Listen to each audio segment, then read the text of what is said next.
Hello दोस्तों, स्वागत करता हूं आप सभी का आपके अपने परिवार दीक्षित एजुकेशन अड्डा पर। दोस्तों एक बार फिर हाजिर हो चुका हूं लेकर आप सभी के लिए एकदम ब्रह्मास्त्र वाली क्लास है। अगर आपका भविष्य में SSC MTS, SSC CGL tier 2, SSC CHSL कोई सा भी एक दिवसीय एग्जाम है तो आप इस क्लास को मिस मत कीजिएगा। सारे सवाल आपके एसएससी एमटीएस में पूछे गए सवाल हैं। जी हाँ दोस्तों, आज हम डेली की तरह इतिहास के एसएससी एमटीएस में पूछे गए सवालों को डिस्कस करने वाले हैं। इतिहास के बाद दोस्तों हम साइंस का नंबर लगाएंगे, यानी कि दोस्तों जो एसएससी एमटीएस में जितने भी साइंस के सवाल पूछे गए सारे सवाल हम डेली डिस्कस करेंगे। आइए शुरू करते हैं आज की क्लास, देखते हैं अपने सारे महत्वपूर्ण सवाल। और आज की क्लास बहुत ही महत्वपूर्ण होने वाली है दोस्तों, आपकी परीक्षा को ध्यान में रखते हुए। हमसे पहला सवाल पूछा गया कि हवा महल का निर्माण किसके द्वारा कराया गया था? नूरजहां के द्वारा, अकबर के द्वारा, कुतुबुद्दीन ऐबक के द्वारा, सवाई राजा जयसिंह के द्वारा। दोस्तों आपको बता दें हवा महल का निर्माण किसके द्वारा कराया गया था, तो आपको नोट करना है सवाई राजा जयसिंह। आपका ऑप्शन नंबर डी बिल्कुल सही जवाब होगा, इसको आप याद रखें। अब दोस्तों आपके ऑप्शन में कुतुबुद्दीन ऐबक देके रखा, ये हमारे लिए बहुत ही महत्वपूर्ण नाम है। अगर आपसे क्वेश्चन पूछा जाए कि दिल्ली सल्तनत का संस्थापक कौन था, अगर आपसे पूछा जाए कि दिल्ली सल्तनत का संस्थापक कौन था, तो आपको दोस्तों याद रखना है ये कुतुबुद्दीन ऐबक था। कुतुबुद्दीन ऐबक था अगर आपसे दिल्ली सल्तनत का संस्थापक पूछा जाए। लेकिन अगर आपसे क्वेश्चन में ऐसा पूछा जाए कि दिल्ली सल्तनत का वास्तविक संस्थापक कौन था, तो आपको जवाब इल्तुतमिश लगाकर आना है। बहुत ही महत्वपूर्ण सवाल है, इसको आप ध्यान में रखेंगे। और अगर आपसे पूछा है कुतुबुद्दीन ऐबक ने अपनी राजधानी किसको बनाया था? लाहौर को। किसको बनाया था? कुतुबुद्दीन ऐबक ने अपनी राजधानी बनाया था लाहौर को। और दोस्तों इल्तुतमिश ने अपनी राजधानी किसको बनाया था? इल्तुतमिश ने अपनी राजधानी बनाया था दिल्ली को। ये दोनों बातें भी आपको ध्यान में रखनी है। और एक सवाल आपसे और पूछा सकता है कि दिल्ली का पहला सुल्तान कौन बना था, तो आपको जवाब इल्तुतमिश लगाकर आना है। अब दोस्तों कुतुबुद्दीन ऐबक ने क्या क्या बनवाया था, ये महत्वपूर्ण रहेगा। अगर आपसे क्वेश्चन पूछा जाए दिल्ली सल्तनत की पहली मस्जिद किसने बनवाई थी? कुतुबुद्दीन ऐबक ने बनवाई थी। उसका नाम क्या था? मस्जिद, क्या नाम था उसका? कुब्बत उल इस्लाम। कुब्बत उल इस्लाम। अगर आपसे सवाल पूछा है कि कुब्बत उल इस्लाम मस्जिद का निर्माण किसने कराया था? कुतुबुद्दीन ऐबक ने कराया था। दिल्ली सल्तनत की पहली मस्जिद थी। इसके अलावा अढ़ाई दिन का झोपड़ा, कौन सा दोस्तों? अढ़ाई दिन का झोपड़ा। अढ़ाई दिन का झोपड़ा, इसको आप पूरा लिख लेंगे। कुब्बत उल इस्लाम किसने बनवाया है? कुतुबुद्दीन ऐबक ने। अढ़ाई दिन का झोपड़ा किसने बनवाया है? कुतुबुद्दीन ऐबक ने। और दोस्तों अगर आपसे पूछ लिया जाए कुतुब मीनार की स्थापना किसने की थी? कुतुबुद्दीन ऐबक ने। और पूरा किसने कराया था? इल्तुतमिश ने। ये कुछ महत्वपूर्ण फैक्ट हैं जो आपकी परीक्षाओं में पूछे जाते हैं, आपका एसएससी पूछता है। चलिए बढ़ते हैं नेक्स्ट क्वेश्चन की ओर। हमारा अगला क्वेश्चन पूछा गया कि आधुनिक भारत में जनगणना की शुरुआत कब हुई थी? 1872 में, 1881 में, 1882 में, 1883 में। दोस्तों आपको बता दें आधुनिक भारत में जनगणना की जो शुरुआत हुई थी वो 1872 में हुई थी। आपका ऑप्शन नंबर ए बिल्कुल सही जवाब होगा। और किसके समय में हुई थी? मेयो के समय में हुई थी। किसके? मेयो। ये दोनों बातें आपको याद रखनी है। लेकिन अगर आपसे सवाल ऐसा पूछा है कि वैज्ञानिक आधार पर, किसके? वैज्ञानिक आधार पर जनगणना दोस्तों कब शुरू हुई थी, तो आपको ध्यान में रखना है 1881 में। किसके समय में हुई थी, तो आपको दोस्तों याद रखना रिपन के समय हुई थी। किसके? रिपन। और दोस्तों आपने इनका नाम सुना होगा, लॉर्ड रिपन। इन्होंने क्या किया था? इल्बर्ट बिल विवाद किसके समय में आया था? रिपन के समय में आया था। इसको आप नोट करके रखिएगा, बहुत ही महत्वपूर्ण सवाल है। अब दोस्तों आपको कमेंट करके बताना है वर्नाकुलर प्रेस एक्ट जो कि 1878 का है। कब का है? 1878 का है। ये किसके समय में आया था? इसका जवाब आपको कमेंट कर देना है। चलिए बढ़ते हैं नेक्स्ट क्वेश्चन की ओर। हमारा नेक्स्ट क्वेश्चन हमसे पूछा गया है कि खजुराहो का महोत्सव किस राज्य में आयोजित होता है? मध्य प्रदेश, महाराष्ट्र, उत्तर प्रदेश, कर्नाटक। दोस्तों आपको बता दें खजुराहो महोत्सव इनका आयोजन कहां पर होता है? ये मध्य प्रदेश में होते हैं। आपका ऑप्शन नंबर ए बिल्कुल सही जवाब होगा, इसको आप नोट करके रखिएगा। अगर आपसे पूछ लिया जाए दोस्तों महाराष्ट्र काला घोड़ा कला महोत्सव, कौन सा? आपने नाम सुना होगा, काला घोड़ा कला महोत्सव। काला घोड़ा कला महोत्सव, काला घोड़ा कला महोत्सव, इसका दोस्तों आयोजन कहाँ पर होता है? ये दोस्तों महाराष्ट्र में होता है, आपको याद रखना है। इसके अलावा खजुराहो फेस्टिवल और दोस्तों तानसेन महोत्सव, कौन सा, तानसेन महोत्सव, ये कहाँ पर होता है, ग्वालियर मध्य प्रदेश में। इसको भी आप थोड़ा याद रखें। उत्तर प्रदेश में दोस्तों क्या होता है, काला नमक चावल फेस्टिवल, काला नमक चावल, काला नमक चावल फेस्टिवल कहाँ पर होता है, उत्तर प्रदेश के सिद्धार्थनगर में होता है। इसको भी आपको याद रखना है, सवाल कई बार पूछा गया है। चलिए बढ़ते हैं नेक्स्ट क्वेश्चन की ओर। अगला क्वेश्चन पूछा गया कि कांग्रेस का प्रथम बार विभाजन कब हुआ था, 1905 में, 1907 में, 1916 में, 1917 में। दोस्तों आपको बता दें कांग्रेस का जो पहली बार विभाजन हुआ था वो 1907 में हुआ था। आपको ऑप्शन नंबर बी बिल्कुल सही जवाब होगा। और इसको दोस्तों इस घटना को किस नाम से जानते हैं, सूरत अधिवेशन। क्या कहते हैं, सूरत अधिवेशन। इसमें दोस्तों कांग्रेस का पहली बार विभाजन हुआ था, इसको भी आप नोट करें। और सूरत अधिवेशन के दौरान आपको याद होगा नरम दल और गरम दल, आपसे सवाल पूछा था कि नरम दल और गरम दल ये आपस में अलग कब हुए थे, ये दोस्तों 1907 के सूरत अधिवेशन में हुए थे। और दोस्तों सूरत अधिवेशन के समय अध्यक्ष कौन थे, रास बिहारी इसकी अध्यक्षता कर रहे थे, आपको याद होगा। इसके अलावा अगर आपसे क्वेश्चन बना 1916, इसको क्या होता, लखनऊ अधिवेशन है, लखनऊ अधिवेशन। लखनऊ अधिवेशन के दोस्तों लखनऊ अधिवेशन की अध्यक्षता किसने की थी, अंबिकाचरण मजमूदार। और 1916 में ही दोस्तों आपको याद होगा होम रूल लीग मूवमेंट चलाया गया था।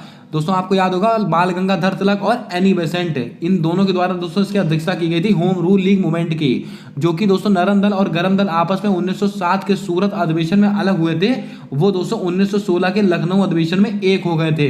ये दो बातें आपको याद रखनी है। 1905 में क्या होता, बंगाल विभाजन, किसके समय हुआ था, करजन के समय हुआ था। 1917 में क्या होता है, चंपारण सत्याग्रह, इसको भी आप याद रखेंगे।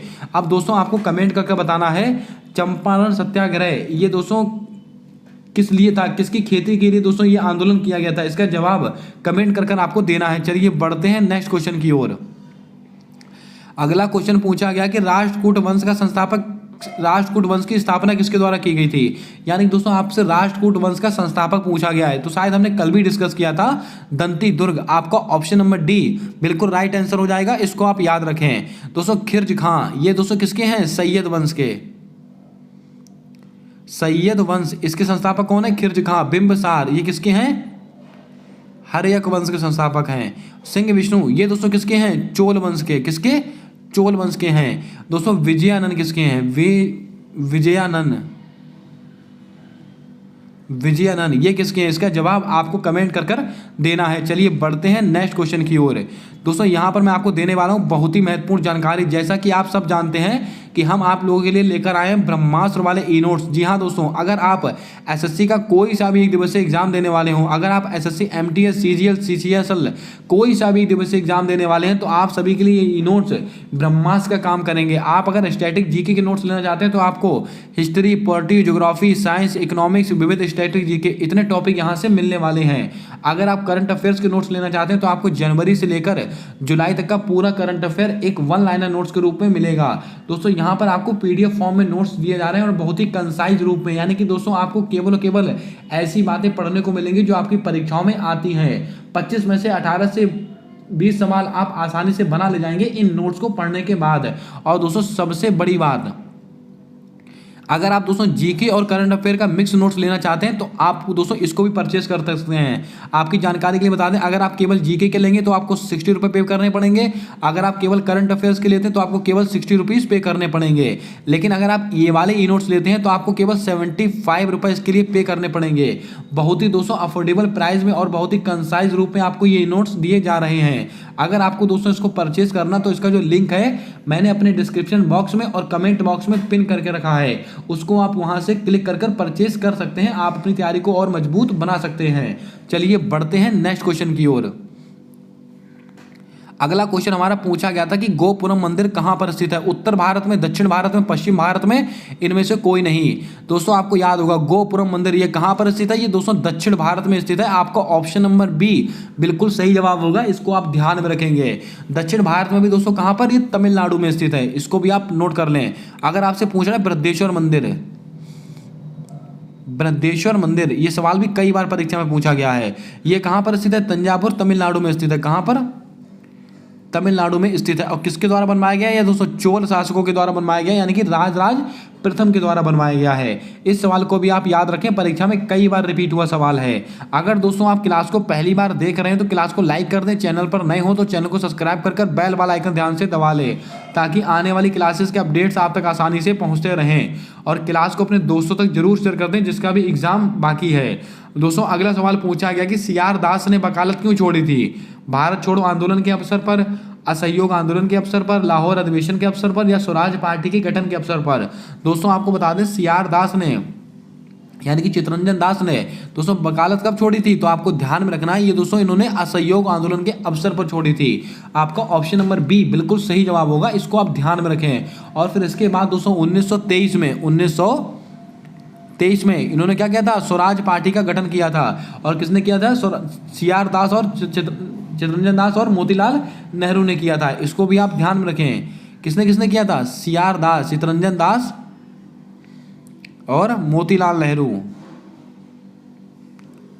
मोतीलाल नेहरू इन्होंने दोस्तों क्या किया था? इन्होंने स्वराज पार्टी का गठन किया था 1923 में। ये बात आप नोट करके रखिएगा। लाहौर अधिवेशन कब हुआ था? तो आप सबको पता होगा 1929 को हुआ था। इसको भी आप ध्यान में रखेंगे। अब जल्दी से आप कमेंट करके बताएं दोस्तों लाहौर अधिवेशन आपने कल ही सवाल मैंने आपको बताया था 8 अप्रैल 1929 में दोस्तों लाहौर असेंबली पर बम किसने किसने फेंका था? उन दोनों के नाम आपको कमेंट कर बताने हैं। बहुत ही महत्वपूर्ण सवाल है, परीक्षा में 2 से 3 बार सवाल आया हुआ है। भारत छोड़ो आंदोलन कब का है? 1942 का है। बच्चे को पता है।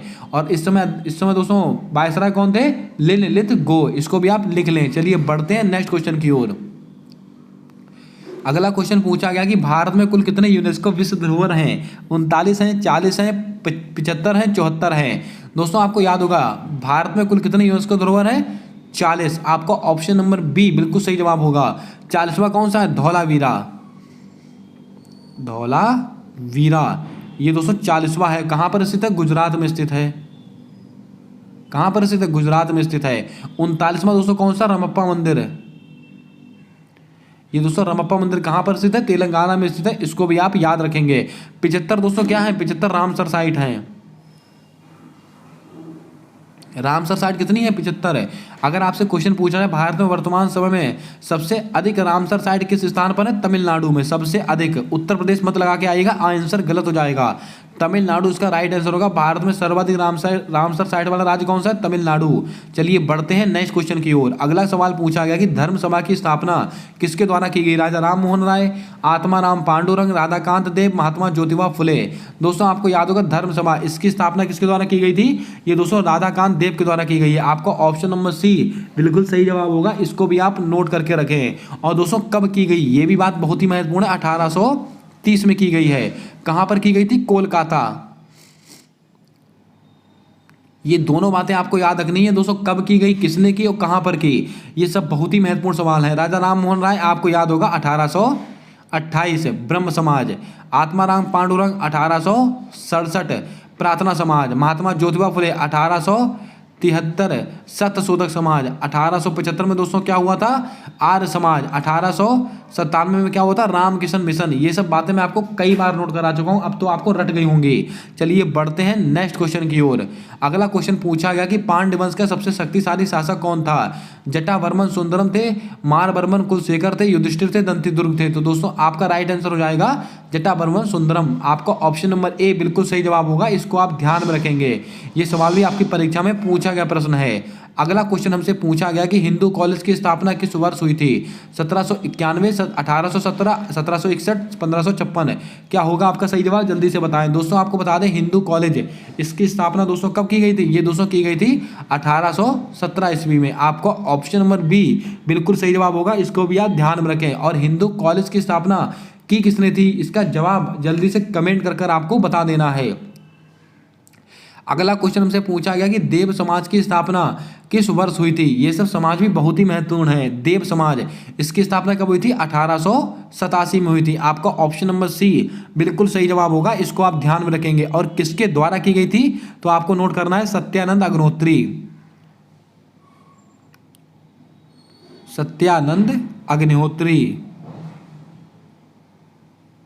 सत्यानंद अग्निहोत्री इनके द्वारा की गई थी देव समाज की स्थापना। आइए चलते हैं नेक्स्ट क्वेश्चन की ओर। कुमारगुप्त के पिता का क्या नाम था? विष्णुगुप्त, समुद्रगुप्त, चंद्रगुप्त द्वितीय या चंद्रगुप्त प्रथम? दोस्तों आपको याद होगा कुमारगुप्त, इनके पिता का क्या नाम था? इनके पिता का नाम था चंद्रगुप्त द्वितीय। इनको आप चंद्रगुप्त विक्रमादित्य भी कह सकते हैं। अगर आपके ऑप्शन में चंद्रगुप्त द्वितीय ना लिख के आए तो दोस्तों आप चंद्रगुप्त विक्रमादित्य इसका राइट आंसर लगाएंगे। और दोस्तों कुमारगुप्त इन्होंने क्या किया था? नालंदा विश्वविद्यालय की स्थापना की थी, आपको याद होना चाहिए। अगला क्वेश्चन पूछा गया था कि बदरुद्दीन तैयब कांग्रेस के अध्यक्ष कब बने?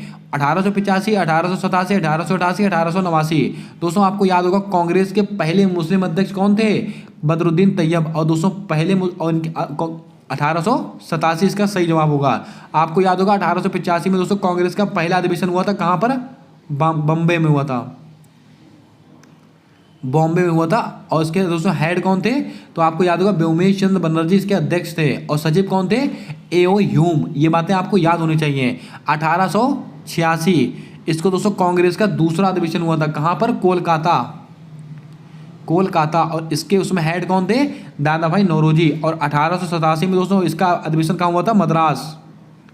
मद्रास में। और इसके हेड कौन थे? बदरुद्दीन तैयब जी। इसको भी आप नोट कर लें। चलिए बढ़ते हैं नेक्स्ट क्वेश्चन की ओर। अगला क्वेश्चन पूछा गया कि फेयरलेस गवर्नेंस किसकी पुस्तक है? तो दोस्तों बच्चे को पता है, किरण बेदी की पुस्तक है। आपको ऑप्शन नंबर ए बिल्कुल सही जवाब होगा। अब दोस्तों आपको बताना है ह्वेन सांग, इनकी पुस्तक है सीयू की। ये किसकी पुस्तक है? ये दोस्तों ह्वेन सांग की पुस्तक है। इसको भी आपको नोट करके रखना है। अबुल फजल इनकी एक पुस्तक है अकबरनामा। ये सवाल भी आपको नोट कर लेना है, अच्छा सवाल है। चलिए बढ़ते हैं नेक्स्ट क्वेश्चन की ओर। एक क्वेश्चन से पूछा गया है विश्व भारती सोसाइटी की स्थापना किसने की? बंकिम चंद्र चटर्जी, गुरु रविंद्रनाथ टैगोर, श्री वल्लभाचार्य, रामकृष्ण मिशन? दोस्तों आपको याद होगा विश्व भारती सोसाइटी इसकी स्थापना किसने की थी? रविंद्रनाथ टैगोर द्वारा की गई थी। और दोस्तों कब की गई थी? आई थिंक 1921 को की गई थी। कहां पर? ये दोस्तों इसको आप ध्यान में रखेंगे, 1921 में की गई थी विश्व भारती सोसाइटी की स्थापना। इस डेट को आप अपने आप से एक बार रीचेक कर लेंगे, उसके बाद इसको कंफर्म करेंगे। आइए चलते हैं नेक्स्ट क्वेश्चन की ओर। अगला क्वेश्चन पूछा गया कि शांति निकेतन की स्थापना रविंद्रनाथ टैगोर ने कब की? ये सवाल भी आपकी परीक्षा में पूछा गया है, तो आपको याद रखना 1901 में दोस्तों शांति निकेतन की स्थापना हुई है, रविंद्रनाथ टैगोर ने की है। लेकिन दोस्तों यहाँ पर थोड़ा सा कंफ्यूजन इस बात का है, शांति निकेतन में दोस्तों शांति निकेतन के अंदर विश्व भारती संस्था की स्थापना की थी 1921 में रविंद्रनाथ टैगोर ने। लेकिन दोस्तों शांति निकेतन की स्थापना 1901 में हुई है या नहीं, इसका दोस्तों कंफर्मेशन नहीं है। इसको आप सवाल को अपने आप से एक बार रीचेक कर लेंगे और कमेंट में बताएंगे क्या दोस्तों 1901 इसका सही आंसर है कि नहीं। इसका जवाब आपको बताना है। चलिए बढ़ते हैं नेक्स्ट क्वेश्चन की ओर। अगला क्वेश्चन पूछा गया कि लोमस ऋषि किस गुफा में वास करते हैं? बाबर की गुफा, भीमबेटका की गुफा, वैदिक कालीन गुफा या पासवान की गुफा? दोस्तों आपको बता दें लोमस ऋषि किस गुफा में वास करते हैं? दोस्तों ये बराबर की गुफा है, इसका राइट आंसर होगा। इसको भी आप याद रखें। और ये कहां पर स्थित है? ये बिहार में स्थित है। कहां पर? ये बिहार में स्थित है। इसको भी आप याद रखें। लोमस ऋषि की गुफाएं कहां पर स्थित हैं? बिहार में स्थित हैं। आइए चलते हैं नेक्स्ट क्वेश्चन की ओर। अगला क्वेश्चन पूछा गया कि रेगुलेटिंग एक्ट को कब पारित किया गया था? 1757, 1773, 1775, 1789? नोट करके रखिएगा, रेगुलेटिंग एक्ट को पारित किया गया था 1773 में। आपको ऑप्शन नंबर बी बिल्कुल सही जवाब होगा, इसको आप याद रखें। आइए बढ़ते हैं आज के अगले और अंतिम सवाल की ओर। बुद्ध किस गणराज्य से संबंधित थे? ये शाक्य गणराज्य से संबंधित थे। आपका ऑप्शन नंबर, इसमें कोई ऑप्शन नहीं है, आपको याद रखना शाक्य गणराज्य से संबंधित थे। दोस्तों आज ये 20 सवाल मैंने आपको करा दिए जो आपके एसएससी एमटीएस में पूछे गए सवाल हैं। आज थोड़ा दोस्तों हेल्थ ठीक नहीं है, इसलिए मैंने फटाफट आपको सवाल और उसके आंसर बता दिए हैं। अब दोस्तों हम जब भी नेक्स्ट क्लास में मिलने वाले हैं तो हम अब डिस्कस करेंगे एसएससी एमटीएस में पूछे गए साइंस के सवालों को। जितने भी साइंस के सवाल आपके बन सकते हैं एसएससी एमटीएस से, सारे सवाल मैं आपको दोस्तों 2 से 3 दिनों में सारे बता दूंगा। बस आप इन क्लासेस को मिस मत कीजिएगा, आपकी परीक्षा के लिए निर्णायक साबित होंगी सारी क्लासेस। अगर आपको क्लास पसंद आई है, कंटेंट अच्छा लगा है तो क्लास को लाइक कर दे। चैनल पर नए हो तो चैनल को सब्सक्राइब कर बेल वाला आइकन ध्यान से दबा ले, ताकि आने वाली क्लासेस के अपडेट्स आप तक आसानी से पहुंचते रहें। मिलते हैं आने वाली अगली क्लास के अंदर, तब तक के लिए जय हिंद, जय भारत। दोस्तों अपना सपोर्ट, अपना प्रेम हमारे यूट्यूब चैनल के साथ हमेशा यूं ही बनाकर रखिएगा।